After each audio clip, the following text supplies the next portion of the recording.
La radio qui vous parle de NBA, c'est Radio Off Basket. Le basketball, c'est mieux à la radio.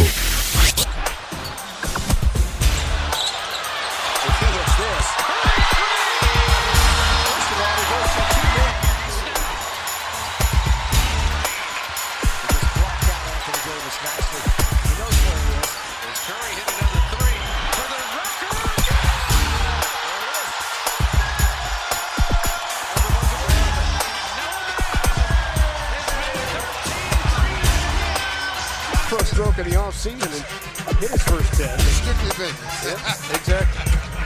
What about trying to win another championship? LeBron inside! Oh, it's foul! Cleveland, that's for you! Whoa! LeBron James throws the hammer down. Good patience that time by Sabonis. Westbrook looking for contact.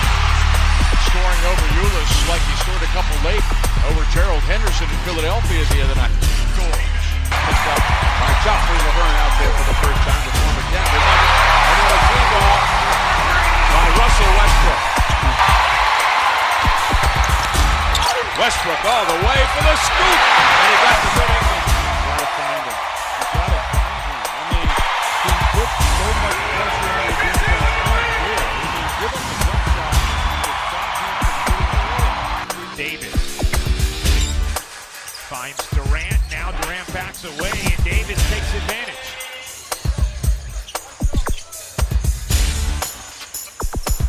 Davis again. What a silky smooth stroke.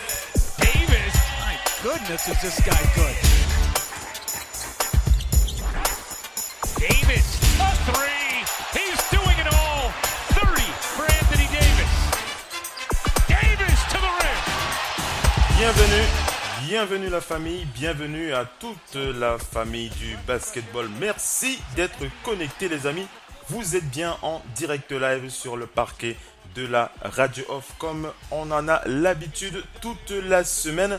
Nous sommes jeudi et c'est l'heure de NBA No Limit les amis. NBA No Limit spécial playoff et on va enchaîner avec la suite de l'émission. On va commencer par présenter rapidement les panélistes qui sont présents sur le parquet. On va aller du côté de Paris pour accueillir Missy qui est avec nous ce soir. Bonsoir Missy. Bonsoir à tous. Oh là là, encore une semaine qui passe. J'ai vu hier mes 7 titres dans la pauvreté. Avec lui, c'était le match que nous avons joué. Ouais. C'est bien quand on est supporter qu'on ne voit pas toujours son équipe en meilleure position, mais on continue de supporter. Moi, j'ai toujours été fan de Celtics. Donc, en 2008, j'ai connu ce moment de joie quand ils ont eu le titre. Je continuerai d'attendre qu'il y ait une autre équipe qui va encore me procurer quelques moments de joie. Voilà, merci Missy. On va faire la passe au doc ONP depuis Angers. Le doc, est-ce que tu nous entends? Bonsoir tout le monde. Bonsoir. Comment ça va le doc? Oui, la semaine se passe, encore une semaine qui finit déjà et on est en plein dans les playoffs, donc on est plutôt content. Donc on gère les problèmes de la vie et on se fait plaisir le soir devant le basket. Voilà. Ça va. Voilà, merci le Doc ONP d'être présent avec nous sur le parquet de la radio. Alors comme vous le savez, on va faire le point sur l'actualité de ces playoffs tous ensemble. On va revenir sur le cas des Celtics de Boston. Missy, il y a beaucoup de choses à dire sur les Celtics, sur les Sixers. Et on parlera aussi en dehors des playoffs. On fera le point sur cette petite rumeur qui court du côté de Los Angeles. On va notamment parler de cette rumeur qui court dans les couloirs du front office des Lakers avec cette possibilité farfelue, en tout cas, moi c'est le mot que je vais utiliser. Je ne sais pas si les panélistes sur le parquet penseront la même chose que moi. Cette idée farfelue de pouvoir imaginer Jeanie Buss trader LeBron James. On va en parler ensemble, vous avez dû voir l'info sur les réseaux. On va partager ça tous ensemble. Restez bien connectés. Restez bien connectés, je passe une petite pub. Like he scored a couple late over Gerald Henderson in Philadelphia the other night. La radio qui vous parle de NBA, c'est Radio Off Basket. Le basketball, c'est mieux à la radio. Hardest player I've had to guard. The hardest player I ever had to guard was. Hardest player to guard. Hardest player I've ever had to guard. That's a tough question.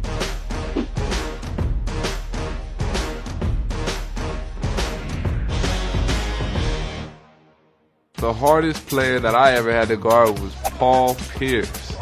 He was at the end of his career. He was real slow. I didn't think nothing of it, but he was so smart. He was just losing me all over the place. He was playing chess while I was playing checkers.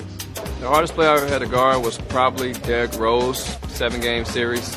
We went all the way to the wire, 7 games, and he put on a show. It was tough. He's very quick, very elusive, and very explosive. Hardest player for me to guard would be Carmelo. Melo was one of the toughest because, you know, he knows how to throw his body around. He knows how to play physical. He's strong, quick, and you know, he can score from anywhere on the floor. The hardest player that I ever had to guard is Dirk Nowitzki. Dirk Nowitzki. Dirk.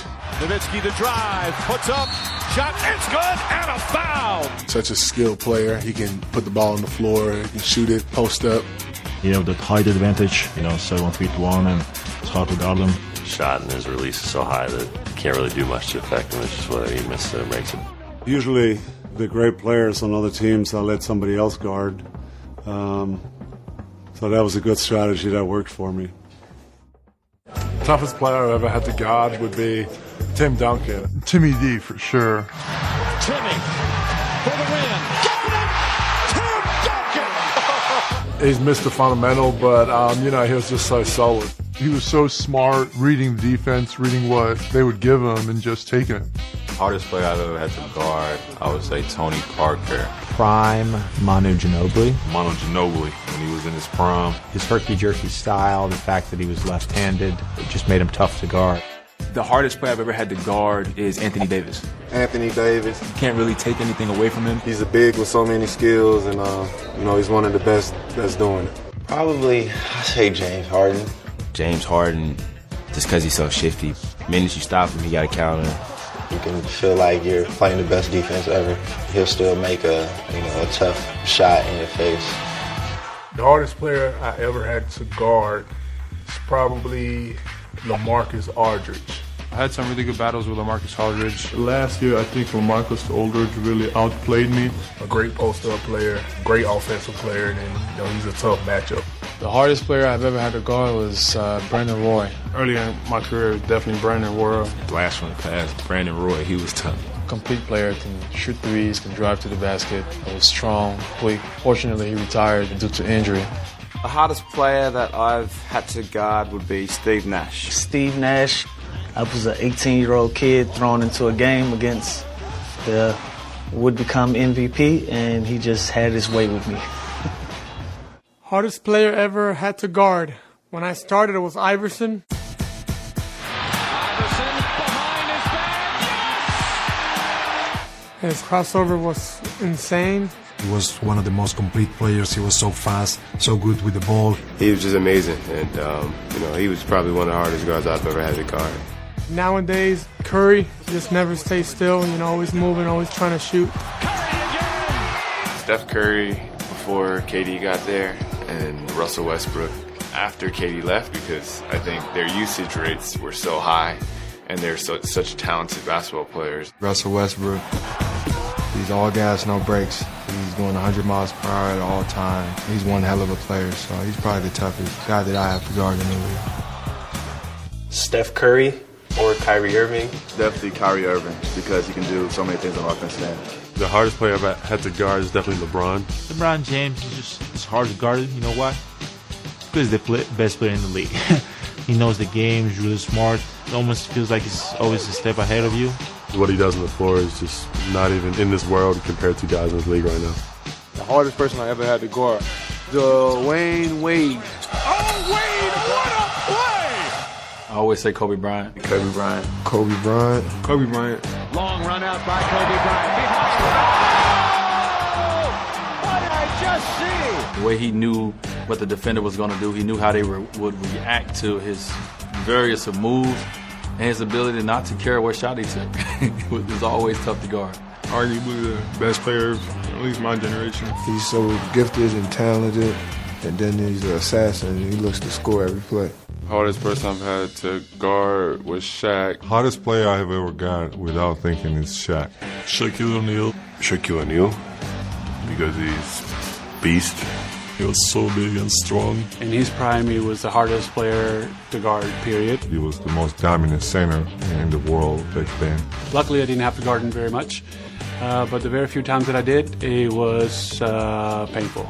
He had me about 200 pounds, and I had not a chance in life of stopping him. The hardest player I ever had to guard was probably Kevin Durant. Kevin Durant. Kevin Durant. I'd say Kevin Durant. Probably Kevin Durant. Definitely Kevin Durant. Just because of his length. Just because of his length. He has longer arms than me, and when I feel like I'm contesting his shot, I'm really not. Durant will rise for three.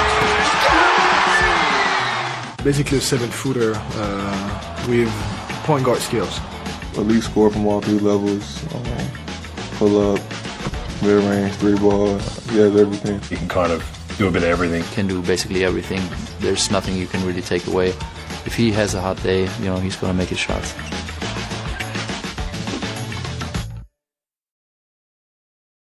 For me, I guard all the premier scorers on every team. So that means they get the ball every single time. Anybody I match up against is the toughest person to guard that night. Jordan, Kobe, LeBron, KD. La radio qui vous parle de NBA, c'est Radio Off Basket. Le basketball, c'est mieux à la radio.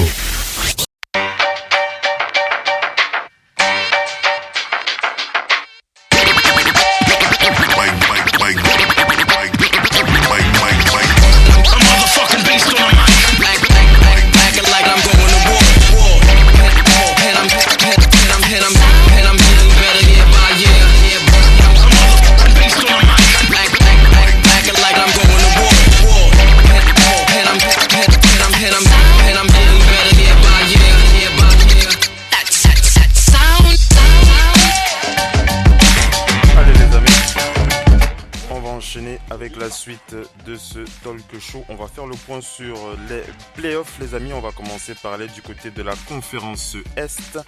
Cette conférence Est de tous les dangers, surtout celle conférence Est qui concerne le danger avec les Celtics de Boston qui sont dos au mur. Les Celtics de Boston définitivement dos au mur.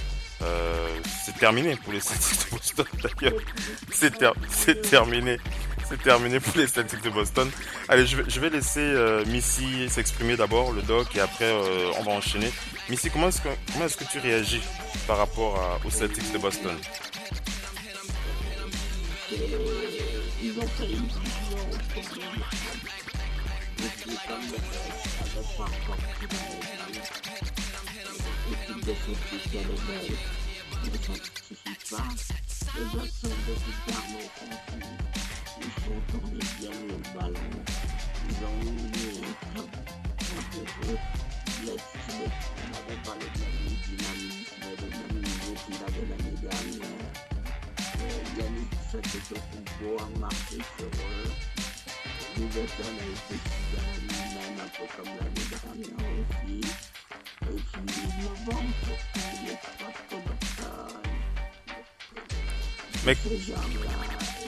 Mais qu'est-ce que tu as envie de dire? Qu'est-ce que tu as envie de dire sur Kyrie, Missy? Je sais que c'est le dossier qui chauffe. Qu'est-ce que tu as envie de dire sur Kyrie?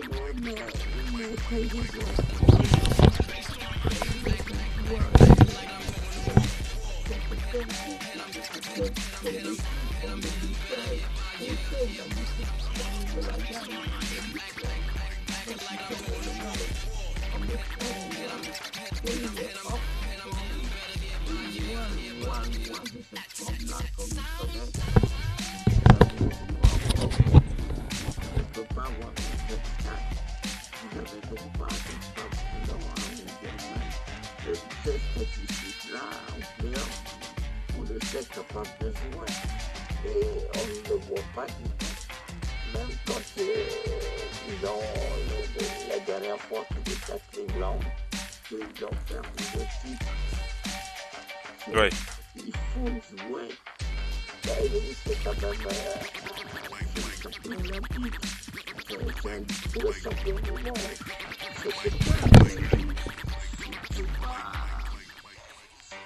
C'est pas le voir dans les cas. C'est un leader qui que c'est fini, tu dois avancer, oui, tu dois avancer. Maintenant, il faut quand même faire le bilan de ce qu'il a été, il n'est pas le seul. Ouais. Kevin a pour ma part pas été leader. Cette affaire depuis du temps, l'affaire Anthony Davis a plombé tout le vestiaire des Celtics de Boston, oui. Parce que on l'a plus ou moins dit, les Lakers s'étaient clairement positionnés sur Anthony Davis, mais l'ensemble de beaucoup d'équipes de cette ligue se sont aussi positionnées sur lui pour finalement qu'il n'aille nulle part. Donc, quand on entend Jason Tatum dire « Ah, mais moi, de toute façon, peu importe où je suis, je jouerai. » C'est aussi ça. C'est-à-dire aussi du fait qu'à un moment donné, une partie des joueurs était sur la sellette. Oui. Quand Anthony Davis au dictionnaire, on allait cramer quelques de trois noms. L'ambiance de vestiaire extrêmement mauvaise.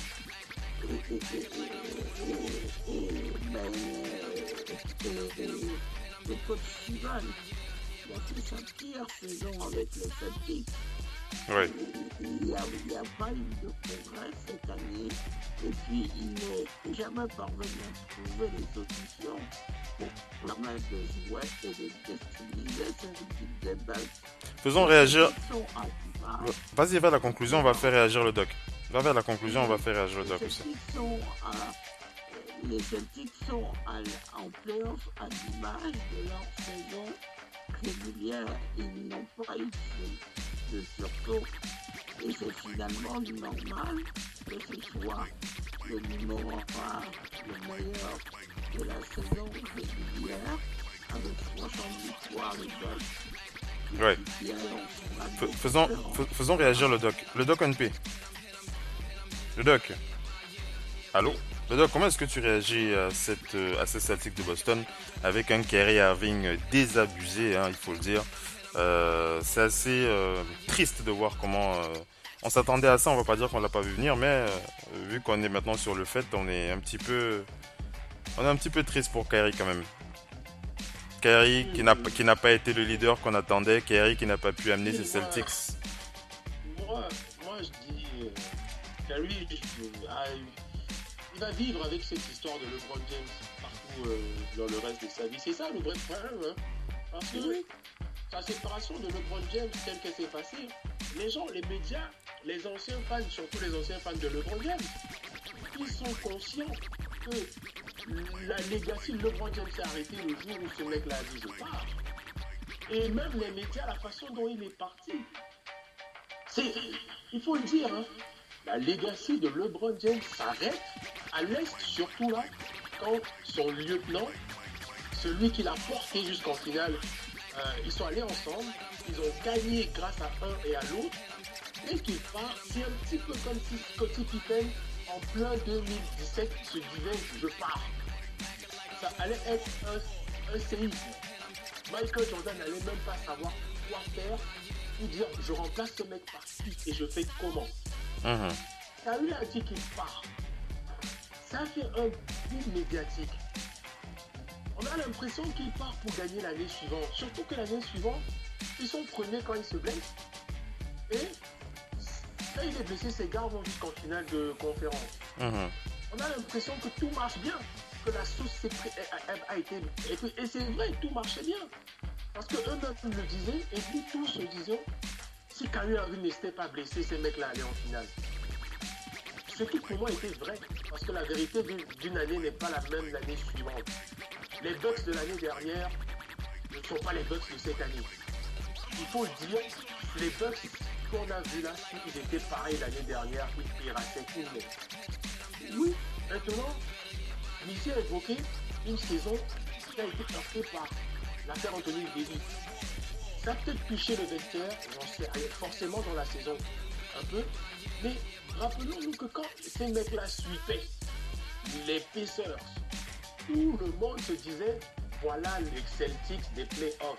Moi-même parmi les Celtics sont faits pour les playoffs. Parce que la preuve, Kyrie Irving avait des stats plutôt moyennes, mais parce que c'est ce qui faisait participer ses coéquipiers. On était content de dire les Celtics jouent en équipe, ils jouent dur et gagnent en équipe contre les Pacers. On était tous contents. Maintenant, l'adversité commence. La planète entière fait comme si Kyrie Irving a passé en une semaine d'un bon leader de la face aux Pacers à un très mauvais leader en une semaine. Parce qu'oublions la saison régulière même, ils ont commencé ces playoffs tambour battant, ils se sont réunis avant les playoffs, ils ont tiré et à la fin de chaque match c'était oui, nous avons parlé, nous avons connu des mauvais moments, nous voilà repartis. Tout le monde était au diapason. L'adversité est venue. Les gens ne donnent pas assez de crédit aux Bucks dans cette affaire. Les Bucks les ont détruits mentalement tous, dont le leader jusqu'au coach. Le Bucks les ont détruits mentalement. Et chaque fois que je parle des Bucks ici, les gens, j'ai l'impression que moi-même je ne mesure pas, mais comme les gens aussi, à quel point, moi ça faisait longtemps, je pèse mes mots, depuis facilement la machine des Celtics avec leur trio de 2007-8 ou la machine des Pistons juste avant, je n'ai pas vu une équipe qui terrasse les gens comme ça. Que ce soit sur l'aspect physique, que ce soit l'aspect technique, tactique, j'ai rarement vu une équipe dégager autant de puissance comme les Bucks. J'ai l'impression que mentalement, ils les ont tués vraiment. Et c'est ce que Giannis disait au premier tour, quand il a reproché aux Warriors d'être paresseux.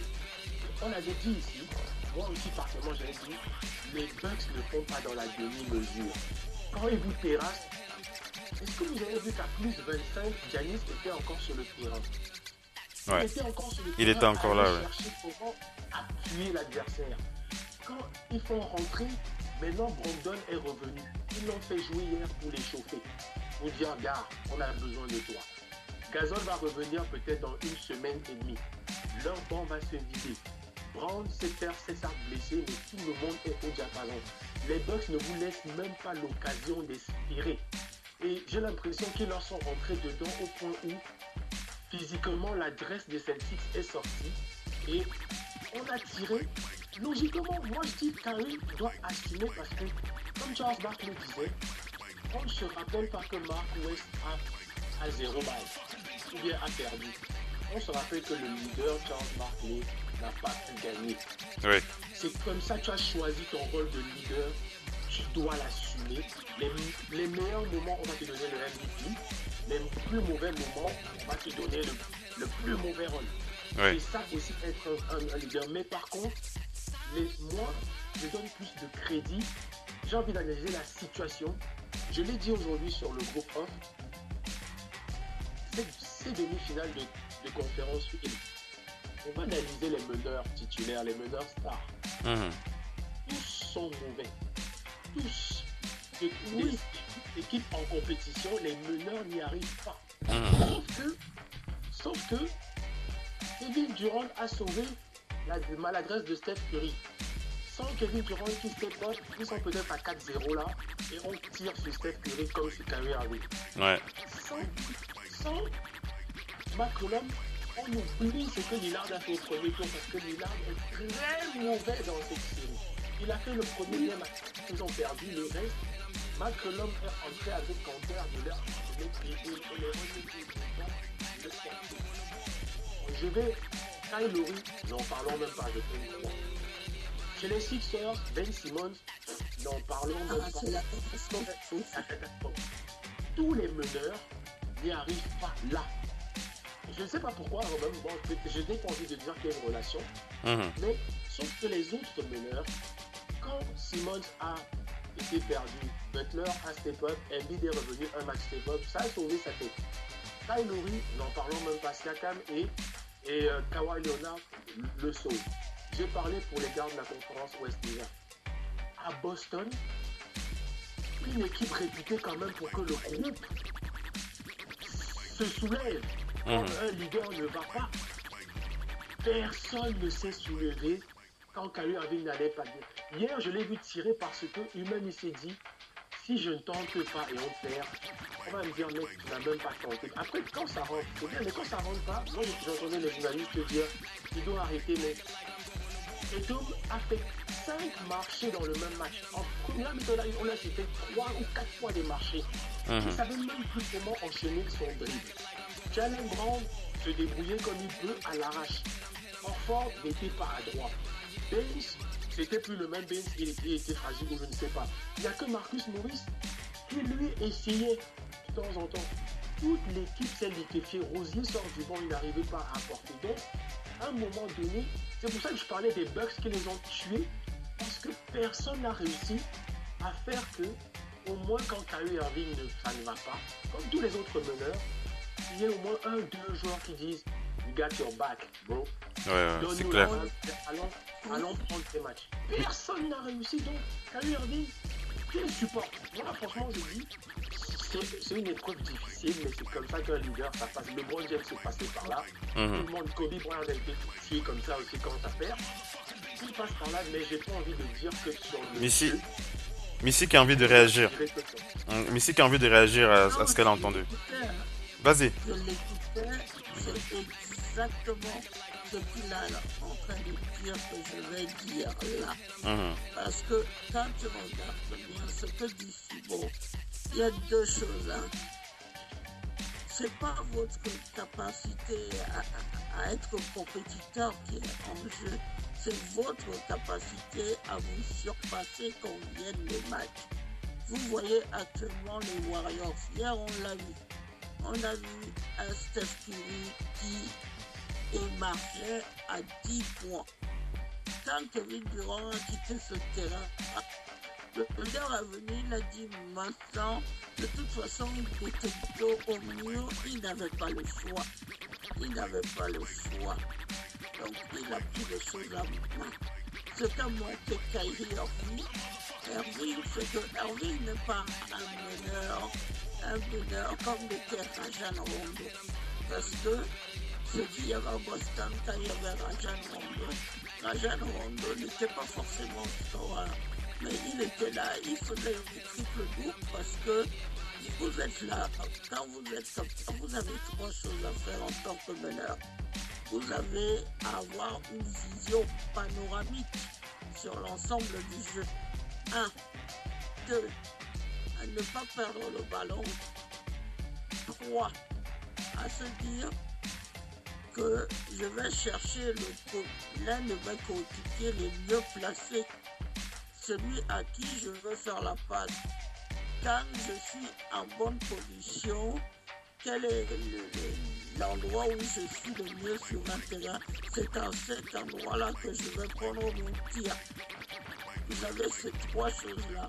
Or, c'est dans cette chose-là que Kyrie Irving, mal placé, a failli. Ouais. C'est ça le leader. C'est ça que Steph Curry fait hier. C'est pour ça que les Rockets perdent en même temps. Ils sont proches. On voit tout le monde dit à Kevin Durant quitter ce terrain. Rendez-vous compte, ils gagnent un match. Ouais. Sans de Marcus, mais parce que quand ils viennent le danger, eux, ils ont plus de certitude, on le dit au début de saison que vous et moi. Donc quand vient le danger, ils se mettent en mode playoff et ils se mettent en mode survie. Ouais. L'année dernière, les Celtics avaient bien marché parce qu'ils étaient en mode survie, sans Gordon Hayward, sans Kyrie Irving. Maintenant qu'il y a Kyrie Irving, il y a Gordon Hayward. Ce qui s'est passé, c'est déjà dans les saisons régulières. Le 5 qui était là au playoff, c'est une équipe qui n'a jamais vraiment joué ensemble. depuis le début de saison, on n'a jamais vraiment trouvé la bonne formule. Parce que pour les Celtics ont toujours été grands parce qu'ils ont toujours eu un bon banc. Pour cette année, il n'y avait pas le banc qui était en ordre de marque. Oui. Il vous faut un leader de banc, il vous faut un leader de il vous faut quelqu'un que quand il va venir, va dire donnez-moi le ballon. Quand tu voyais Kevin Durant, avant qu'il ne se blesse, il est en train de rameuter tous ses coéquipiers. Et au final, quand il sort avec la blessure, ses coéquipiers ils ont dit celle-là, c'est pour Kevin. Parce que depuis le début de cette série, il est en train de nous porter. Mais nous, il ne faut pas qu'on le lâche. Ouais.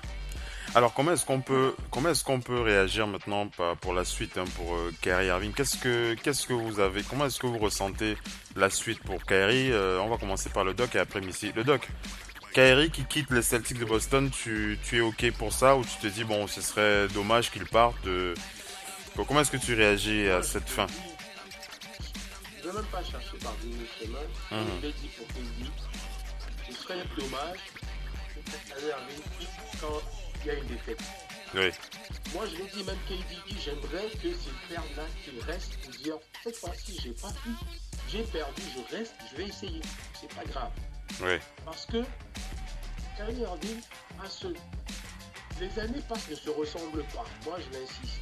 L'année dernière, on a vu que les Sixers nous ont bluffé en saison régulière et que Boston était plus fort. Les Sixers n'avaient pas encore l'expérience. Et on voit bien que si Ben Simmons ne réussit pas cette année, l'année dernière, il ne pouvait toujours pas donc. Que Boston les tape 4-1 l'année dernière, ça nous a surpris sur le moment, mais quand on analyse les Sixers, finalement, c'est pas surprenant. Donc, les playoffs de 2018, ils sont arrivés en finale de conférence parce que aussi les Bucks vont au Game 7, mais les Bucks n'ont pas les Brook Lopez, les Mirotic et tout le reste. Les Bucks sont encore un peu jeunes. Et Boston diminue passe. Comme les Sixers, on voit que les Sixers étaient une jeunesse totale. Il n'y avait pas Jimmy Butler, qui leur a sauvé déjà un match, sinon la série est même finie.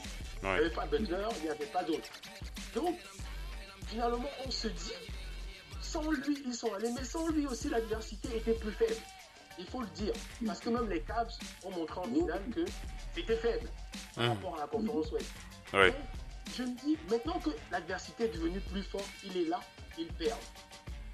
On va nous raconter tout que sans toi, ils sont arrivés, mais c'est à lui de se lever et dire, bon, avec moi, on va repartir, on va essayer d'y arriver. Parce que, malheureusement pour lui, il est tombé la saison où l'adversité est plus forte et son équipe n'a pas cette époque comme il faut. Pour moi, j'aimerais bien.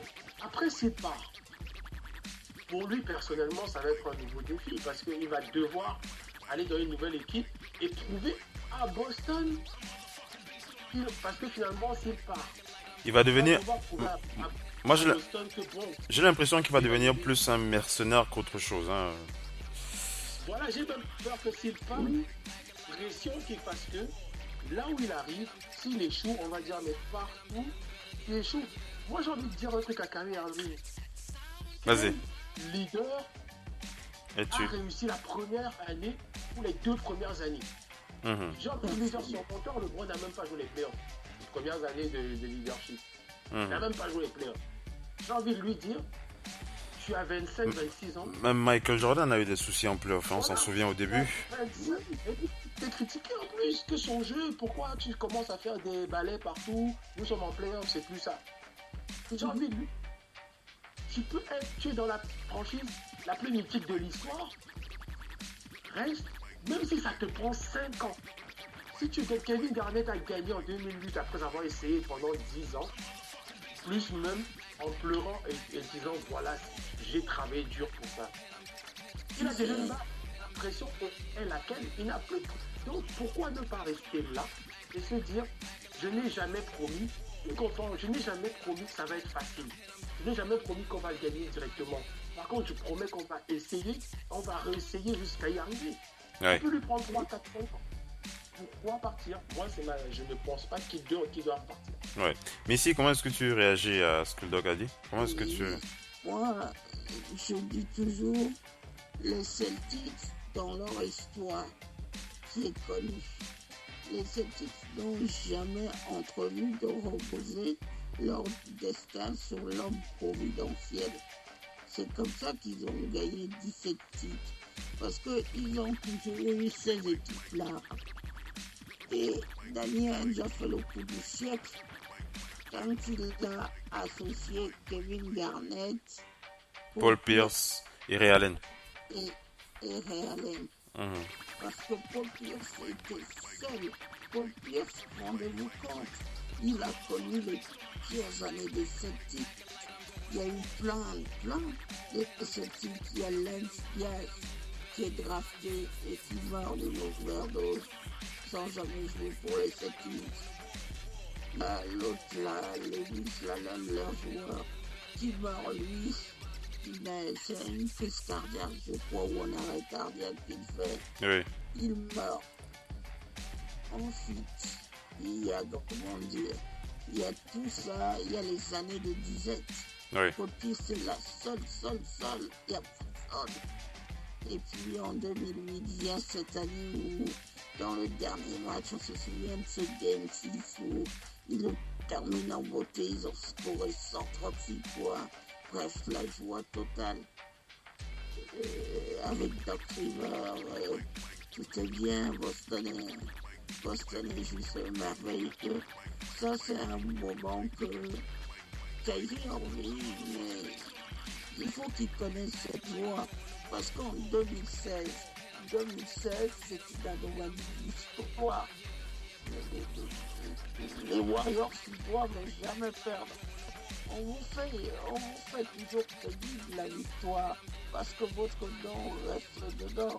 Mais objectivement, quand on regarde, on se dit, nous-mêmes tous, jusqu'aujourd'hui, vous êtes tous les deux là. On se demande encore comment les Warriors sont faits pour perdre. C'est juste hallucinant. Oui, c'est clair. La manière. Et donc maintenant, il faut qu'il aille dans une équipe où il est présent du début à la fin, qui vive une expérience où il peut rester à Boston. Mais là, moi, dès le début, j'étais dubitatif sur le choix de Kyrie. Je l'avais dit, il s'était débarrassé d'Isaiah Thomas en se disant, c'est Kyrie est un peu plus jeune. On a misé. Quand vous misez, c'est comme au casino, vous misez de l'argent. C'est pas forcément que vous gagnez. Maintenant, dans cette ligue, que sont en train de dire ces playoffs, entre guillemets, ces playoffs sont en train de dire que cette ligue elle est pauvre et que les vrais bons joueurs, ils se comptent sur le doigt de la main. Ouais, c'est clair. Là, depuis le début des playoffs, il y a vraiment 2 joueurs là, 3 joueurs qui sortent de l'eau. Il y a Kevin Durant, il y a Kawhi Leonard et il y a Giannis. Ouais. Plus, j'ajoute à côté de ces joueurs-là, Pascal Siakam. Ouais. C'est 4 joueurs. C'est extrêmement pauvre. Ces 4 joueurs-là qu'on voit que quand on bavarde aujourd'hui, c'est ces 4 joueurs-là qui peuvent vous porter. Plus, j'oublie Nikola Jokic. Faisons le point sur les Sixers. Abordons un peu le cas des Sixers, mais si en off, tu précisais que tu avais des choses à dire sur les Sixers avec cette situation 3-2, hein, les Sixers face aux Raptors de Toronto. Et donc, comment est-ce que tu as envie de réagir? J'ai longuement parlé des Sixers et de Joel Embiid hier. Qu'est-ce que toi tu as envie de dire sur qu'est-ce que tu voulais dire par rapport à la situation? J'ai beaucoup de choses à dire. Si Joel Embiid m'entend, qu'il m'entend. Vas-y. Sois sûr qu'il va t'entendre. Sois sûr qu'il va t'entendre. Vas-y. Vas-y. Déjà, quel est donc ce déballage médiatique déjà? Oui. Joel Embiid, il n'était pas bien. Il a pris une future artisan de bataille. Qui a besoin de le savoir? La communication des Sixers, elle est juste incompétente. Ça relève du médical. Joël Embiid a pris une piqûre. On ne sait pas exactement ce qu'il a, on ne dit pas. Mais en même temps, on nous informe qu'il a pris une piqûre. Vous dites à l'adversaire, notre joueur est éliminé. Joël Embiid, quand il vient en conférence de presse, il est obligé de confirmer. Oui, j'ai été malade, on m'a fait ci, on m'a fait ça. En fait, tu blâmes tu blâmes le front office des Sixers. Je blâme le front office des Sixers. Oui. Parce que quand Siakam lui-même il a été malade, dans un match, la gestion a été différente. Parce que Siakam dit, malade ou pas, je dois tenir ma place. Joël Embiid, on ne sait pas quel est son état physique. Et son état d'esprit aussi. Son état d'esprit aussi, Missy, on se pose des questions quand même. Hein, parce qu'on n'a pas l'impression qu'il a cet état d'esprit pour aller vers la victoire. Je ne sais pas si vous avez entendu Stephen Smith hier. Stephen Smith qui a dit je ne donne aucune excuse au Camerounais. Hein. Stephen Smith. Oui, moi j'excuse Joël Embiid. J'excuse Joël Embiid. Je finis par l'excuser. Pourquoi? Je vais vous dire une chose. Toute une saison durant, même l'année dernière, les Sixers vivent ce fait que Joël Embiid va toujours les porter. Ce game de Mammouth là qu'on a fait, où on l'a appelé The Beast, la bête. Le game 3. Ce game là qu'on a vu, c'est un effort incommensurable quand on dit Joël Embiid. Une telle performance sur un terrain de basket, vous n'allez pas la voir de si longtemps. Ça, cet effort-là et ce résultat-là, il est problématique. Où sont ses coéquipiers? Où est le meneur de jeu, Ben Simmons? Pour porter le jeu, j'ai expliqué tout à l'heure que Steph Curry, quand Kevin Durant sortit sur blessure, il fait 3 choses. Ben Simmons a 3 à faire. Il doit avoir une vision panoramique du jeu. C'est, je ne perds pas de ballon, je essaye déjà de faire les passes sur mes coéquipiers qui sont le plus démarqués. Quand vous êtes comme ça, en fait les choses simples. Steph Curry a fait hier les choses les plus simples. Les gens l'ont trouvé en dessous du panier. L'autre n'est plus là, comment il s'appelait, celui qui faisait les passes lobées là sur lui, Javale McGee. Ouais. C'est pas parce que Javale McGee n'est plus là que vous ne devez pas mettre en place. Vous devez mettre tout le temps en place le système. Team USA gagne beaucoup. Filles ou garçons, ils gagnent des coupes du monde comme ça. Parce qu'ils réfléchissent et ils demandent à chaque joueur d'utiliser leur tête. Jokic, dans les Nuggets, il mange sa glace. Mais c'est pas pour autant, il n'a pas dit qu'il ne pratique pas le sport. Jokic, quand il est extrêmement plaisant à voir jouer ce gamin. Parce qu'il regarde ses coéquipiers pour cibler chaque personne. Il leur dit juste, soyez prêts. Ben Simmons, il doit faire son boulot de meneur. S'il est meneur, s'il n'est pas meneur, il n'est pas meneur. Maintenant, comme malade et diminué, combien de passes vous faites à Joël Embiid? Joël Embiid, quand il prend la balle pour essayer d'aller en pénétration, qu'on ferme tout, les coéquipiers doivent le mettre dans les fauteuils. Pour que lui aussi, de temps à autre, il se repose, il prenne les tirs. Joël Embiid est très athlétique. On peut faire des systèmes pour le trouver en dessous du sac. Et je peux vous dire que quand il est en dessous du sac, il marquera des paniers. Mais non, le coaching staff, le front office, si j'ai pas mis Embiid, je peux vous dire que Embiid, au sortir de ces playoffs, son état de forme, il va pas récupérer de tôt. Oui. Il faut qu'il fasse aussi dans les années à venir. Il faut qu'il fasse attention avec son corps. Parlons bien, parlons peu.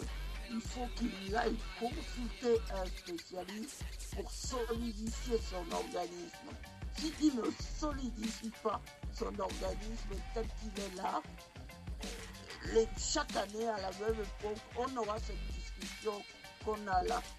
Parce qu'il est mal utilisé. C'est-à-dire qu'on s'est dit, bon, ben, puisqu'il est surpuissant, il est capable. Joel Embiid a le talent de Giannis Antetokounmpo. Joel Embiid est au même niveau que les Kevin Durant et autres qu'on dit. C'est son utilisation qui est mauvaise. Kevin Durant, quand on file la danse, eh ben, il sait que ses coéquipiers vont l'aider. Il sait que Devon Green, le dernier Devon Green, quand Kevin Durant est arrivé, tout le monde crie. Il disait, mais pourquoi il crie sur Kevin Durant? Devon Green, il a fini par mettre Kevin Durant au diapason. Il lui a dit, il faut qu'il modifie un peu ton jeu. Il est un peu plus défensif. Il sait faire des passes, mais il sait surtout que ses coéquipiers vont le porter. Si moi, je dois vous porter, il faut que vous me portiez en retour. Or, c'est cette réciprocité qui n'y a pas. Faisons un peu réagir le doc. Doivent porter Joel Embiid. Faisons un... Quand ils ne le portent pas, ils vont perdre. Le doc NP, le doc, comment est-ce que tu réagis à ce que tu entends de la part de Missy avec les Sixers de Philadelphie? Un Joel Embiid pour qui on avait de grands espoirs, même si on le savait, on savait que le Camerounais avait abordé les playoffs avec ce problème au genou. On le savait, hein, quand il a abordé ses playoffs, on le savait, on savait qu'il n'était pas à 100%, on savait qu'il avait des problèmes de genou. Puis sur le second match, il a été doubtful pareil à cause des problèmes liés à sa nutrition. Déjà dans le deuxième match, on parlait de problèmes de nutrition.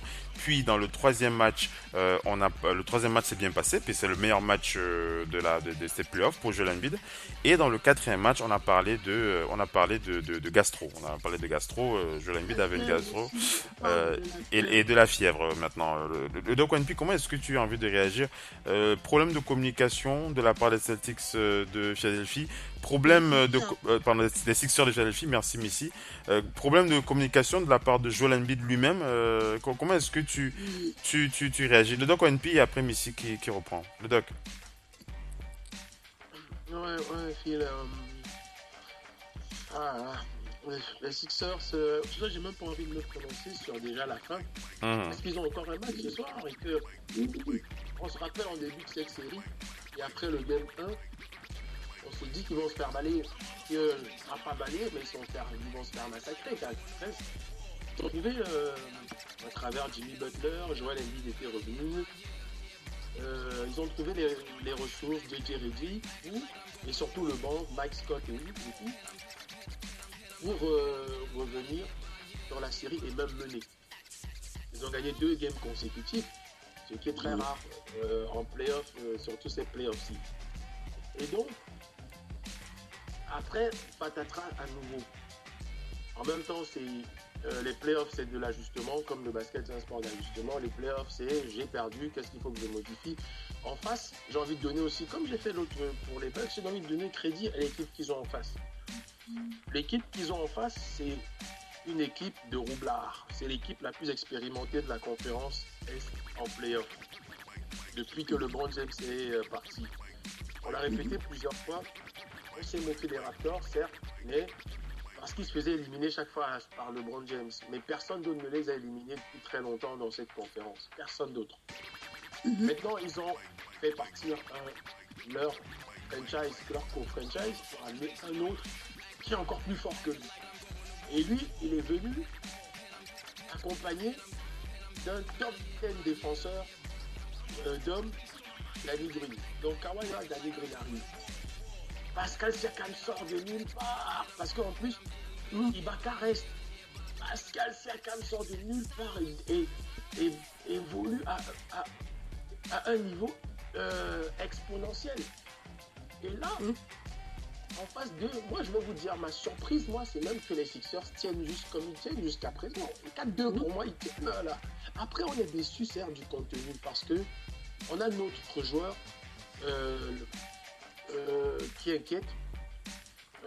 Joel Embiid inquiète par rapport à sa santé. Il inquiète. Et je vous avoue que même en forme, moi, je ne les voyais pas passer là. Mais c'est inquiétant parce qu'il y a aussi maintenant à ce niveau-ci un problème d'avenir. Oui, parce que chaque fois... Tu espérais quand même une finale de conférence, Doc Onpi, avec les Sixers, non? Oui, mais j'espérais, mais quand ils sont tombés sur les Raptors, le deuxième tour, franchement, je me suis dit... Tu n'y croyais plus. non, mais c'est pas que j'y croyais pas du tout, mais je me disais, ils sont pas favoris du tout, et s'ils passent, c'est un miracle. Mais les miracles sont possibles, on l'a vu en playoff. Les miracles sont toujours possibles. Donc, mais quand j'ai vu les Raptors, j'ai dit waouh, mais surtout pas au début des playoffs. Je parle après les premiers tours parce que moi, mon interrogation des Raptors, c'était Kawhi Leonard. Oui.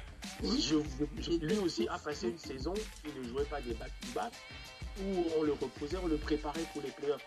Contrairement, Missy a juste sur ce point, contrairement au staff médical des Sixers, Joel Embiid, pour moi, les Sixers, ils sont arrivés là sans faire jouer Joel Embiid. Mais qu'est-ce que le staff médical faisait depuis pour qu'il soit prêt le jour J des playoffs?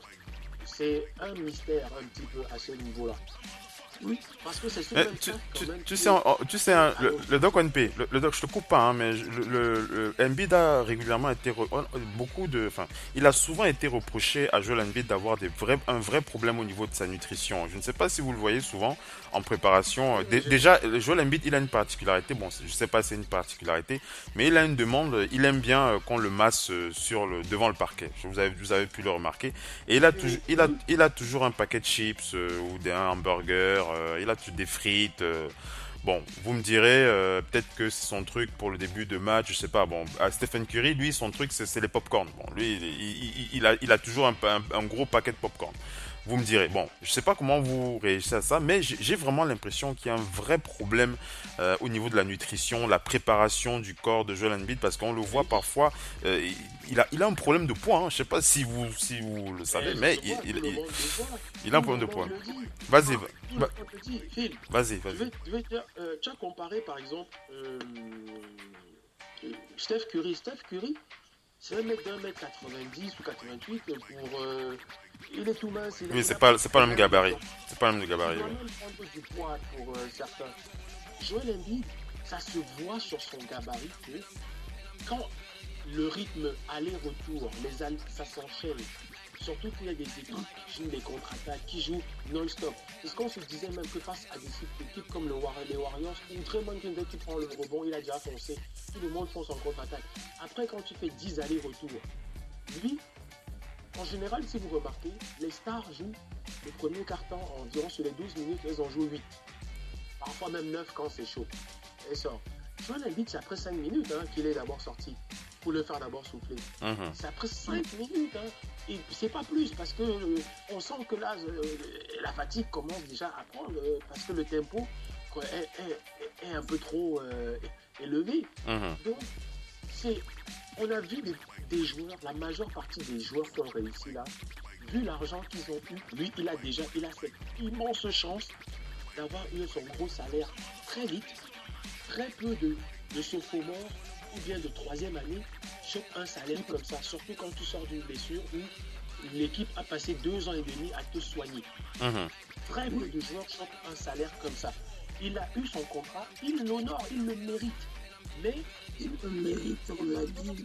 Les joueurs qui ont ça, Tony Parker, LeBron James, il y a eu beaucoup à Kobe, il y a beaucoup de joueurs dans cette ligue qui ont les moyens de se payer des cuisiniers privés, des spécialistes de nutrition. Parker, je me rappelle de ce reportage, disait qu'il n'aimait pas beaucoup, mais son cuistot à temps plein qu'il payait cher était là et lui disait aujourd'hui c'est à base de temps. La légume, c'est parce que ça te ramène au niveau des fibres. Machin, ton entraînement, ça a été quoi? Le cuistot communiquait avec son préparateur physique. Le cuistot communiquait en disant je vais lui donner ça à manger. Qu'est-ce qu'il faut pour récupérer? Qu'est-ce qu'il faut pour tout? Nous, dans les médias, on voit Joel Embiid sortir des tacos avec sa meuf, rentrer dans les trucs. Est-ce qu'avec l'argent, il n'a pas déjà fait un grand appartement avec du personnel pour dire toi, on a parlé de cet exemple le plus gros exemple, c'est ce LeBron James qui dépense 1 million chaque année depuis combien d'années? Mais il est milliardaire pour ça aussi, parce qu'il a dépensé pour trouver des mecs qui le préparent et qui lui disent stop à ça, on ne veut pas. Dans telle période tu pourras une fois par semaine te faire plaisir dans un fast-food. Tu pourras une fois par semaine te faire plaisir avec un petit peu de vin rouge ou je sais pas quoi. Mais le reste, c'est ça. On fait ça pour que tu dures dans cette ligue. Ce n'est pas pour te faire chier, c'est pour que tu dures dans cette ligue. Charles Barkley le regrette jusqu'à présent. C'est vrai. Charles Barkley regrette parce que Charles Barkley était pareil que Joel Embiid. Ah oui. C'était un talent, peut-être pire, mais il mangeait n'importe quoi. Il prenait un poids diminué. À un moment donné, son dos a dit, papa, ton poids là, je ne supporte plus, machin, et son dos l'a lâché sec. Il a arrêté sa carrière, il a fini, on est un poids diminué. À un moment donné, son dos, même quand il joue sa saison de MVP, Charles Barkley a des problèmes de dos. Donc, Joel Embiid, c'est pour ça qu'on peut encore se pencher sur ça, parce que pour l'avenir, nous qui l'aimons énormément, on peut s'inquiéter parce que les maladies comme ça ne te choquent pas à répétition n'importe comment. Il n'y a pas de miracle. Quand c'est pas le dos, c'est le genou. Le genou, c'est toujours le sursis. Et tantôt, c'est les gastro. La gastro, tu l'as chopé où si tu as vraiment des gens qui te suivent? Tu dois les payer. On t'a donné 140 millions pour que tu investisses aussi sur la millions.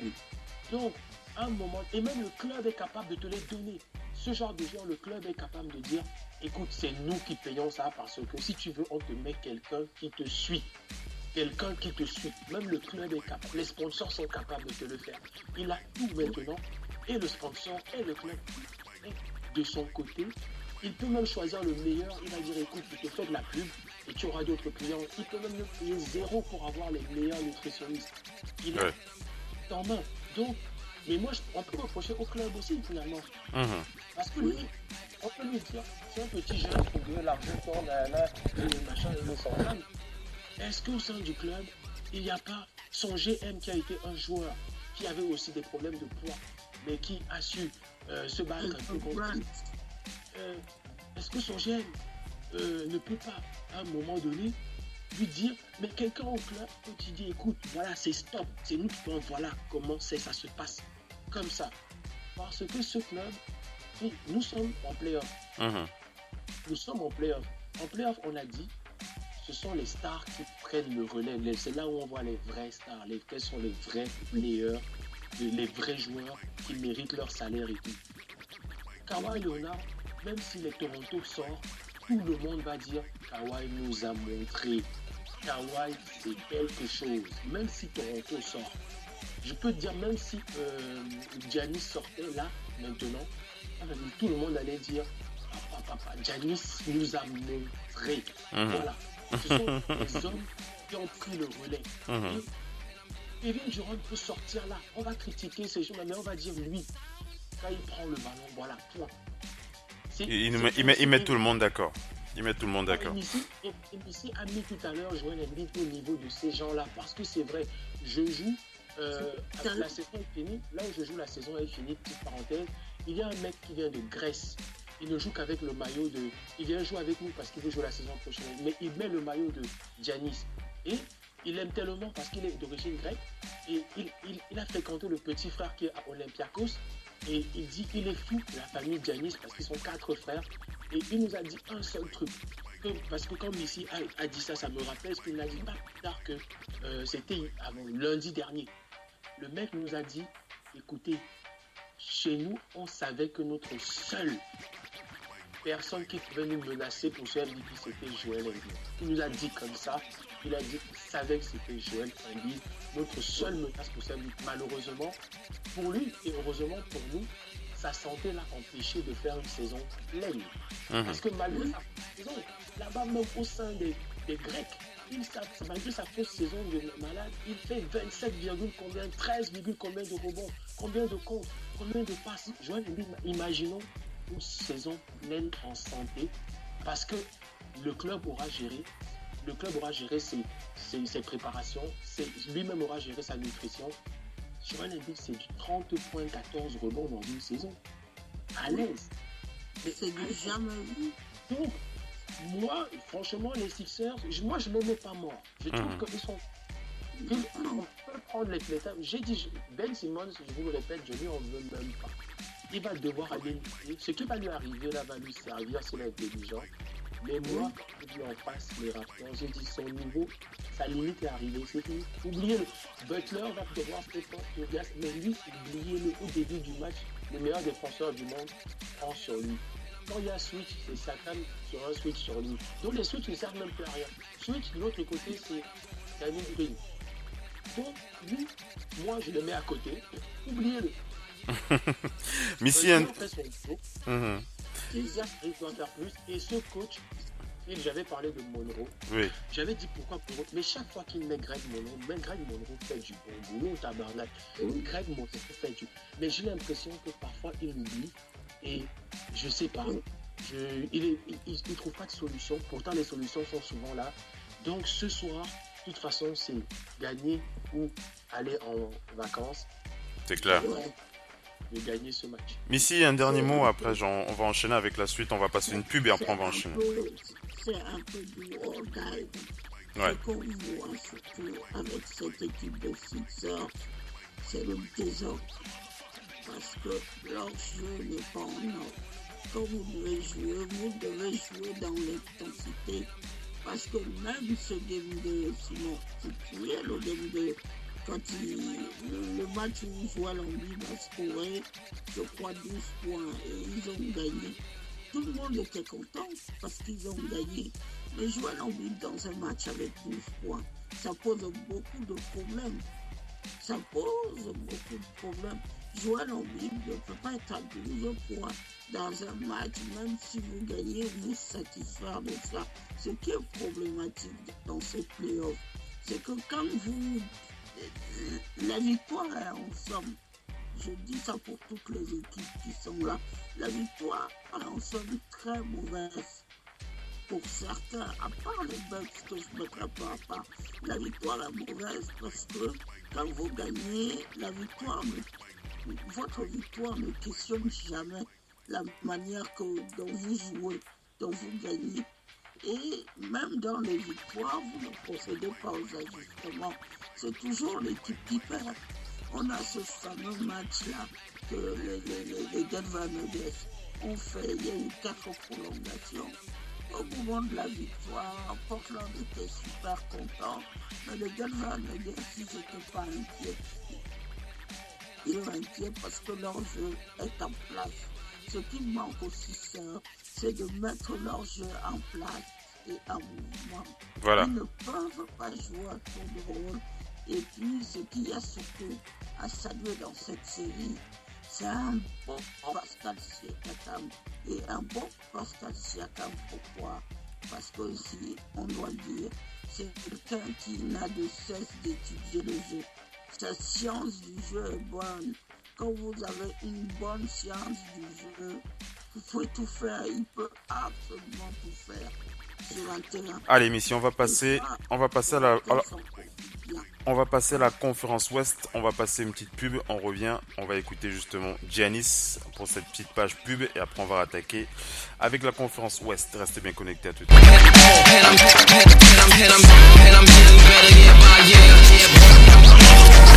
La radio qui vous parle de NBA, c'est Radio Off Basket. Le basketball, c'est mieux à la radio. Nobody can believe where I started from. I started playing basketball in Greece when I was 12 years old. I was just a skinny kid and I fell in love with basketball. The first day I started the basketball, I saw him reach the NBA. And I make it. This kid has as much upside as anybody in this draft. I came here by myself. It was tough. Maybe in 15 years, 20 years, maybe my numbers of the next career. Just thinking how the national will say my name. Antetokounmpo, Antetokounmpo. Giannis Antetokounmpo. Bam! Work hard to change my body. Now I'm the same kid living the dream. You know who you're messing with. This is no mere mortal man we're looking at. The great basketball god. I want to go down as one of the best players to ever play the game. La radio qui vous parle de NBA, c'est Radio Off Basket. Le basketball, c'est mieux à la radio. La radio qui vous parle de NBA, c'est Radio Off Basket. Le basketball, c'est mieux à la radio. And there is the man of the hour in probably the most anticipated debut of any first-year athlete in any sport. LeBron James will put it on the floor for the first time in a regular season game tonight. Bounce pass to LeBron. Milestone for LeBron James, youngest player ever to reach 10,000 career points. LeBron with a pull-up. James hit it. The youngest in NBA history with 20,000 career points. Congratulations on 20,000.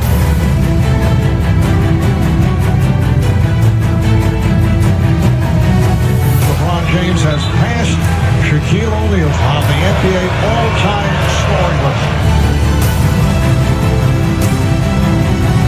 And there it is. Haven't been many. Only the 7th player ever and the quickest to get to 30,000. LeBron James. You have to tip your cap to one of the all-time greats.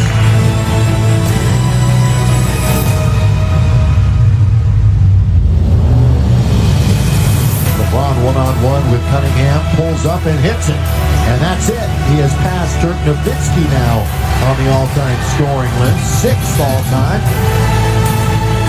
LeBron, here he goes into the lane. And count if it goes, he goes! He's tied Wilt for number 5, and he can pass him with a free throw. The 5th leading scorer in NBA history, passing the great Wilt Chamberlain.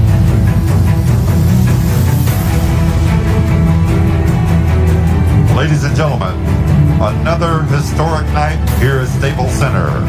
At the 5:38 mark with his basket, LeBron James moved past Michael Jordan into sole possession of 4th place on the NBA's all-time scoring list.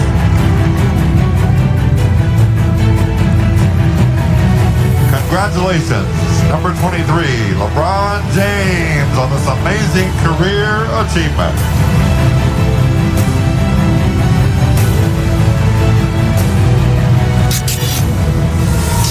La radio qui vous parle de NBA, c'est Radio Off Basket. Le basketball, c'est mieux à la radio. La radio qui vous parle de NBA, c'est Radio Off Basket. Le basketball, c'est mieux à la radio. When they start comparing, who's the best of all time, I never can accept that role. There's a lot of old guys that influenced my game, and if I didn't see those guys, there's no way my game would have evolved. So I'm not here campaigning for the best player in the world or in the history. I'm not saying that, because everybody plays differently in different eras.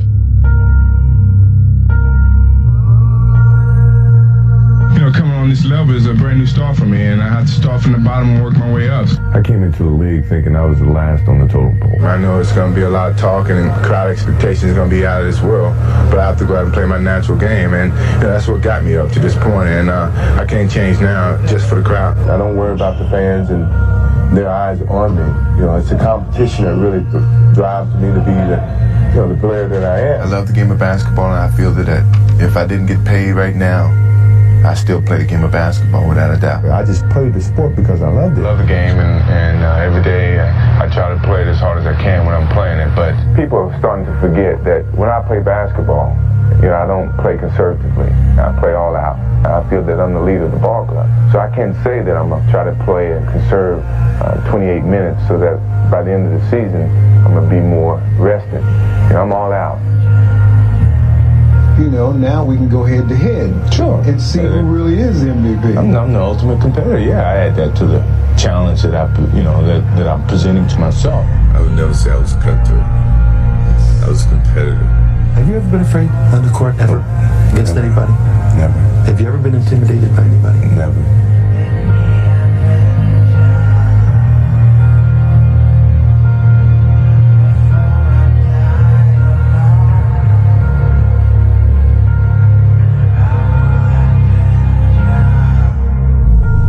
All that trash talking It starts when it's 0-0 instead of 5-6 point lead.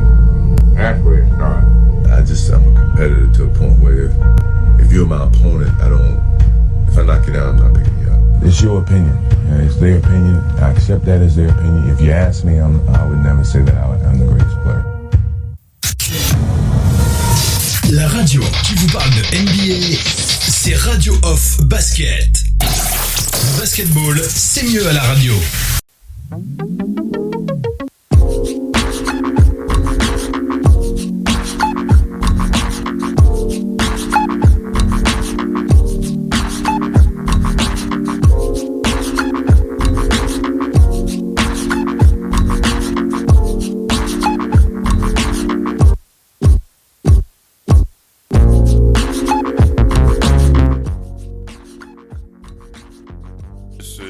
Show, on enchaîne avec la suite, donc on va aller du côté de la conférence Ouest, mesdames et messieurs.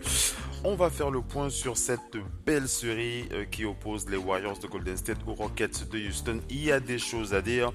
Autant on va dire que on était averti au fait que les Warriors sont bien entendu logiquement les favoris de cette série. Autant nous sommes aussi émerveillés par, en tout cas moi sur le parquet, je suis très très heureux de voir à quel point les Warriors se donnent à fond dans cette série.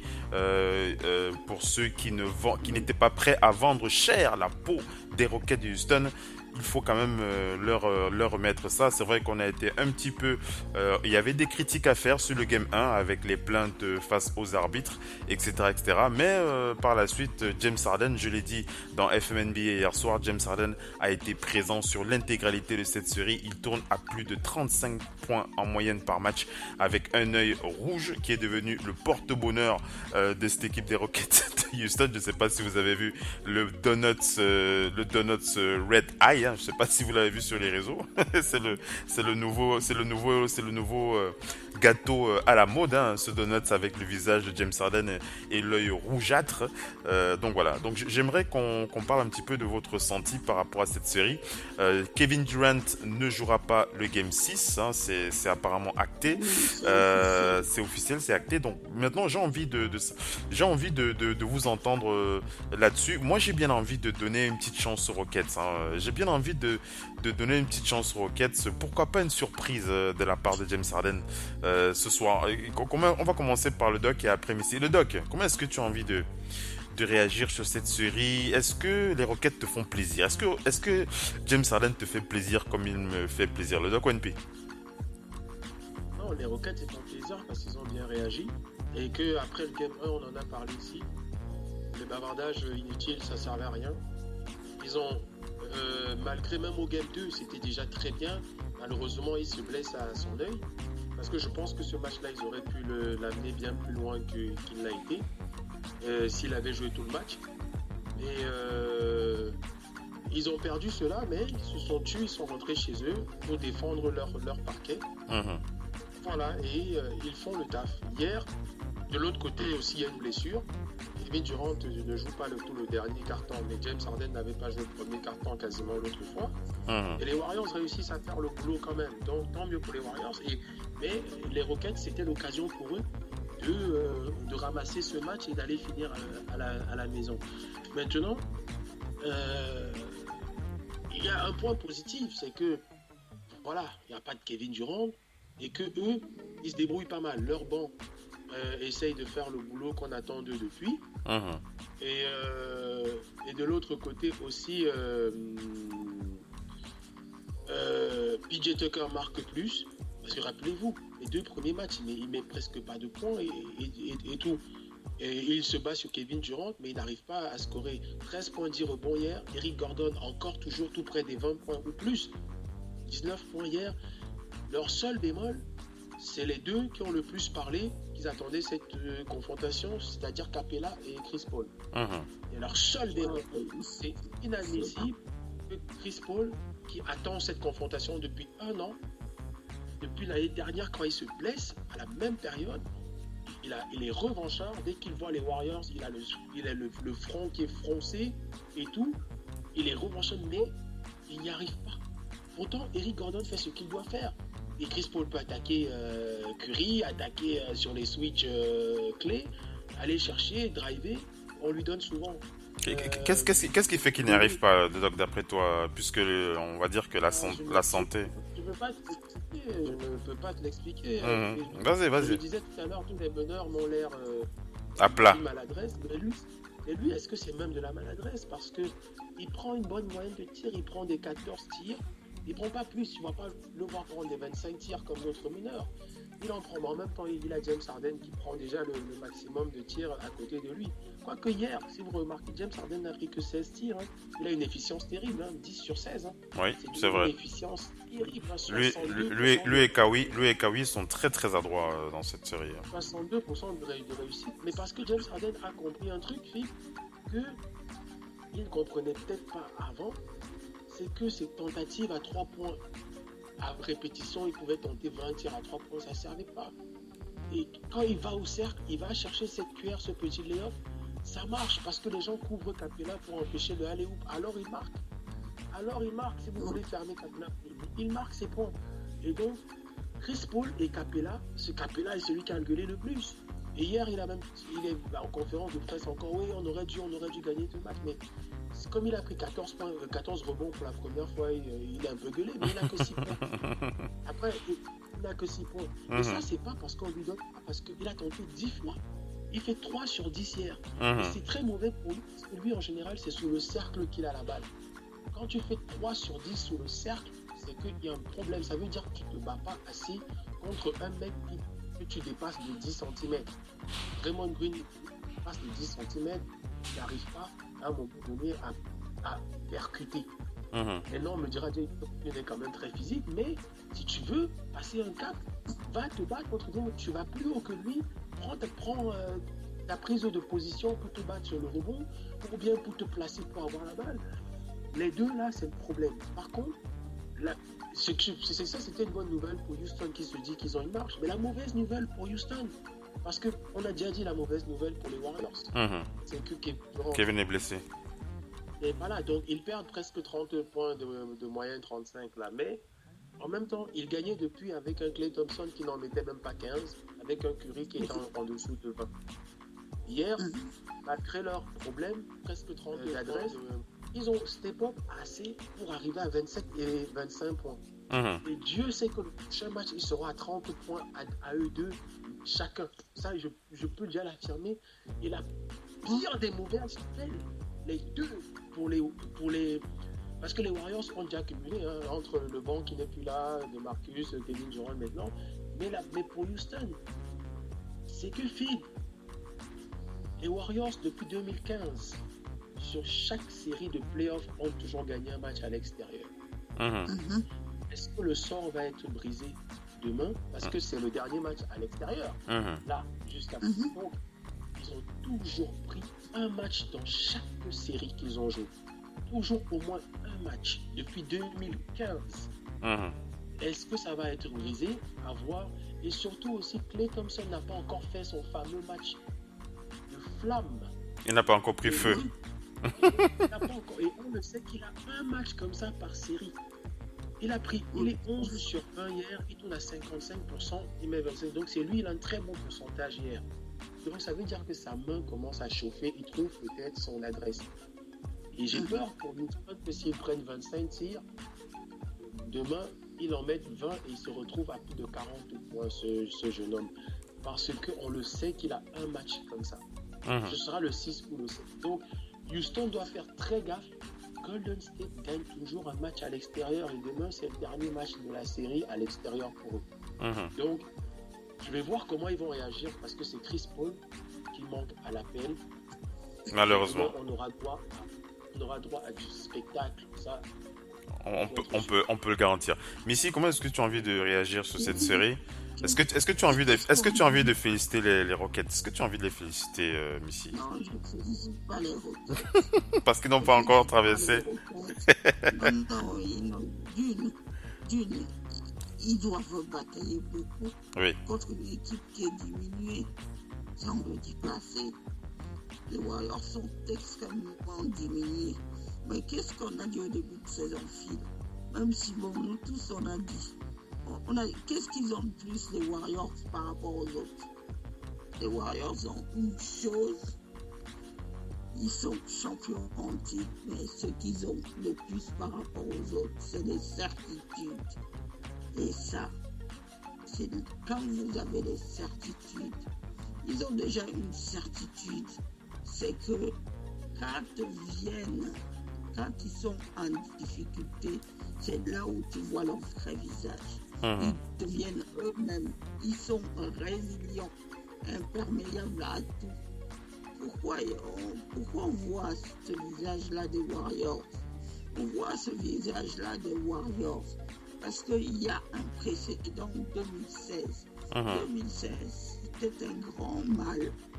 Mais pour eux, cet épisode, ils l'ont pris comme un challenge pour se dire, même s'il va nous arriver de perdre des matchs, mais il ne faut plus jamais qu'on se trouve dans une telle situation. Donc, ils prennent chaque chose comme ça vient. Quand ils viennent, quand le match là qu'ils ont joué, on les voit plus jamais. A tout de suite pris les choses en main. Il n'a laissé aucune place au doute parce que nous tous qui étions devant nos écrans, on a vu Kevin Durant. Kevin Durant s'est blessé. Il s'est blessé sur quoi? Il s'est blessé et le panier est tombé dedans. Ça, c'est très important. Il s'est blessé sur un panier qui est tombé dedans. Donc, quand votre coéquipier se blesse en ayant mis un panier, qu'est-ce que vous faites? Vous vous dites, il était peut-être en train de nous faire gagner. Donc, on ne veut pas que ça se termine sur sa blessure. Donc, on va aller lutter. Alors, pendant les temps morts, ils ont énormément parlé. Oui. Ils se sont mis à bagarrer. Possession, sur chaque possession, tu avais des Warriors. Quand Steph Curry fait ce gros tir-là, où il rate le tir, c'est lui-même qui prend son propre rebond. C'est tout simplement inadmissible que quelqu'un qui vient de rater un tir prend son propre rebond. Vous n'êtes pas d'accord avec moi? Bien sûr, bien sûr, bien sûr. C'est pas quelqu'un qui rate un tir qui prend. Et la manière dont Kevin Looney vient prendre ce rebond-là, qui retrouve ses sous-cercles, c'est qui? C'est Clay. C'est Clay. Il prend ce rebond, il a tout de suite la lecture, il ne s'hasarde pas pour faire un dribble. Il a vu regarder le jeu pour voir que Clay est sur le cercle. Donc Clay sur le cercle, Clay, il marque un petit temps avant de prendre le panier.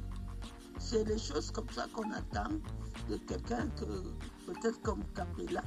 Autre chose dans ça, c'est que Gordon a été constant, continue de scorer, il les a maintenus, mais il est inadmissible que dans un quatrième quart-temps, James Harden, qui était extrêmement bon, ait scoré 2 points. Ça veut dire que le travail que Chris Paul doit faire là-haut, le meneur, Chris Paul doit mener le jeu pour trouver James Harden. On doit mettre James Harden en position de scorer sous le cercle. Parce qu'en fait, quand on dit les paniers à 3 points, comme beaucoup de pays mettent beaucoup de paniers à 3 points, que ce soit les Warriors sont recourus au sport ball. Ils n'ont cessé de prendre les tirs à 3 points comme ils le voulaient, mais ils ont attaqué les Houston Rockets sous le cercle.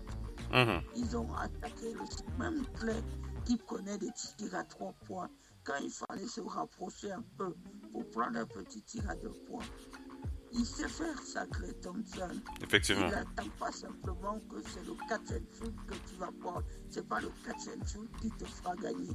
Ce petit panier-là, en sous le cercle-là, est symbolique de lui-même. C'est symbolique parce que c'est son coéquipier Kevin Looney qui prend le rebond et qui le trouve. Il fait rebond et pas Steph. Plus sa bonne défense qu'il a fait pour sécuriser le ballon, il a fait 3 choses en un. Vous devez être multitâche. Et aujourd'hui, si on regarde bien ces playoffs, Est comme Ouest, les équipes qui savent tout faire sur un terrain, c'est elles qui sont encore là. Et c'est elles qui iront en finale. Il n'y a pas de hasard. Le hasard n'existe pas. Les Warriors qu'on voit là, c'est les Warriors qui se disent le ciel est en train de nous tomber dessus. Mais comme je disais, contrairement par rapport aux Sixers, Stephen Curry l'a dit après le match. Il a dit, vous ne pouvez pas vous apitoyer. Il a dit ensemble, comme ça, vous ne pouvez pas vous apitoyer sur vous-même. N'ayez pas pitié de vous-même. Vous ne devez jamais avoir pitié de vous-même. Quand les difficultés sont là, c'est là qu'on doit voir votre vrai visage. Ouais. On félicite pas Steph Curry parce qu'il a marqué 25 points. On le félicite que parce qu'il était à 10 points, à moins de 10 points ou moins, au moment où Kevin Durant se blesse. Ouais. En tout cas, on attend de voir ce que ça va donner pour la suite. Moi, je suis derrière les Rockets. Hein. J'ai envie de voir les Rockets bousculer cette hiérarchie. Ouais. Donc, ONP, 3-2, c'est du côté des Blazers face aux Nuggets de Denver. Une autre série qui sent bon le bon basket. Donc ONP, les Nuggets qui peuvent finir qui peuvent terminer, Est-ce que tu vois les Nuggets terminer cette série face aux Blazers ou est-ce que tu vois cette série aller à 7 matchs? Je pense que les Nuggets vont gagner leur ticket de finale de conférence en jouant que des Game 7. Je ne les vois pas finir ce soir. Je pense que ces deux équipes se tiennent vraiment et essayent de protéger leur avantage du terrain. Malheureusement, chaque équipe a déjà gagné à l'extérieur. Donc attention les Blazers parce que les Nuggets ont déjà goûté la victoire sur leur parquet. Mais je vois mal les Blazers perdre 3 fois d'affilée parce que ça fait 2 matchs consécutifs que les Nuggets gagnent. Et je pense que ce soir à la maison, Lillard qui a aussi un souci d'adresse, et un souci même, j'ai l'impression que c'est physique parce qu'il y a eu des matchs où il n'a pas tenté beaucoup de tirs. Il a laissé plutôt McCollum gérer.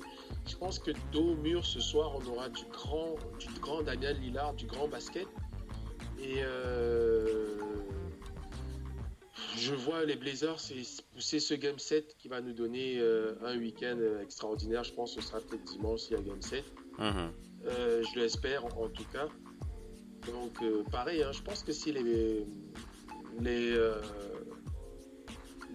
Rockets gagnent demain, il y a un Game 7, ce sera dimanche ou je sais pas, dimanche lundi, un truc comme ça. Donc ça peut nous donner un dimanche très beau, mais je pense que les Blazers, qui sont pour moi diminués depuis les blessures, la blessure de Nurkic, et surtout celle aussi de Kanter qui est diminuée à son épaule, mais qui donne. Hein, Kanter fait des stats qui, par rapport à son mal, c'est extraordinaire ce qu'il donne.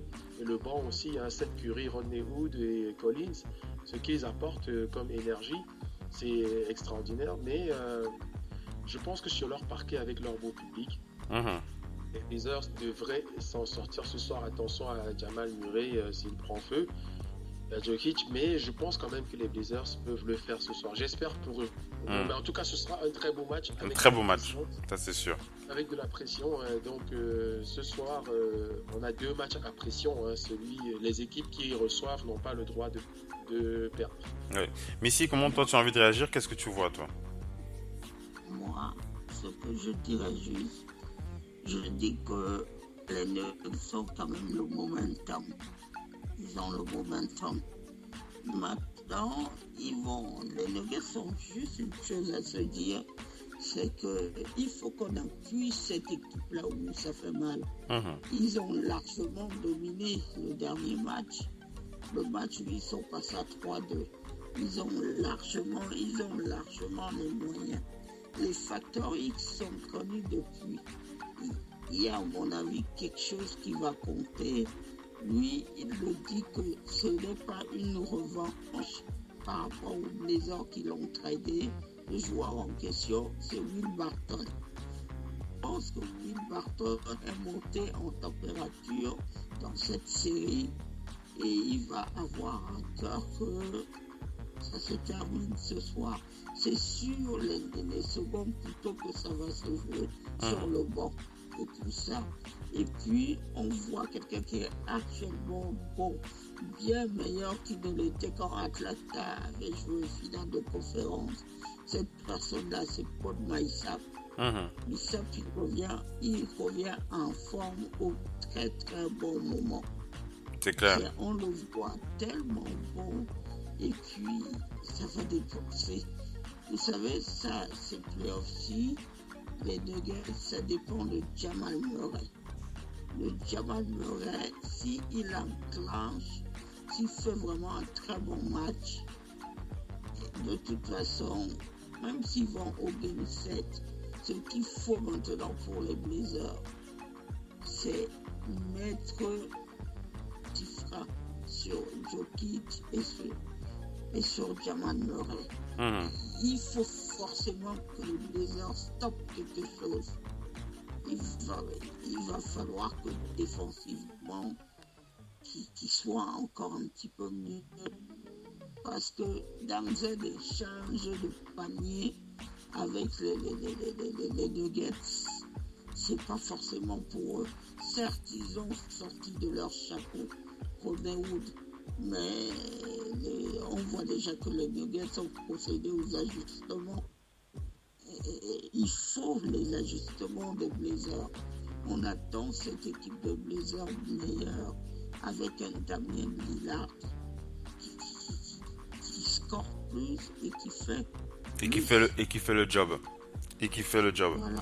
Allez les amis, voilà, on est arrivé à la fin de ce talk show. On a fait donc le point sur l'actualité de ces playoffs, que ce soit du côté de la conférence Est et du côté de la conférence Ouest. On va donner rendez-vous à nos fans pour ce qui est de Missy et du Doc pour le prochain talk show. Ce sera dimanche pour Total Africa NBA.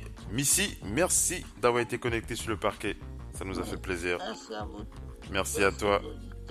Merci à toi.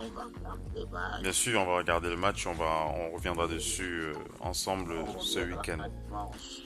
Merci Missy, on va remercier le Doc ONP. Le Doc, merci d'avoir été connecté sur le parquet de la Radio Off. Passez une bonne soirée, un bon match, passez un bon match les amis. On se donne rendez-vous dimanche dans Total Africa NBA. Quant à moi, Oncle Phil Basket, je vous donne rendez-vous demain 23h pour FM NBA. On fait le point sur l'actualité comme d'habitude. Restez bien connectés sur le parquet de la Radio Off. On vous rappelle que les talk shows 24h sur 24, 7 jours sur 7 sont disponibles sur notre site internet www.radiooff.net en attendant l'arrivée de la nouvelle application. Cette application qui va s'appeler Radio Off Basket tout simplement. Elle sera disponible sur Google Play dans quelques jours. On vous tiendra au courant dès qu'elle sera disponible. En attendant, vous pouvez toujours utiliser Oncle Phil Basket qui sera valable jusqu'au 9 juillet 2019. Après ça, avant ça même, vous gardez Radio Off dans votre poche. Connectez-vous, restez bien connectés 24h sur 24, 7 jours sur 7, puisque après ce talk show, on rediffuse quelques émissions sur le site www.radiooff.net en attendant l'application Radio Off Basket. Restez bien connectés. Ciao les amis, merci à tous d'avoir été connectés et à demain pour FM NBA. Ciao les amis, ciao le Doc, ciao Missy, bye bye, ciao ciao.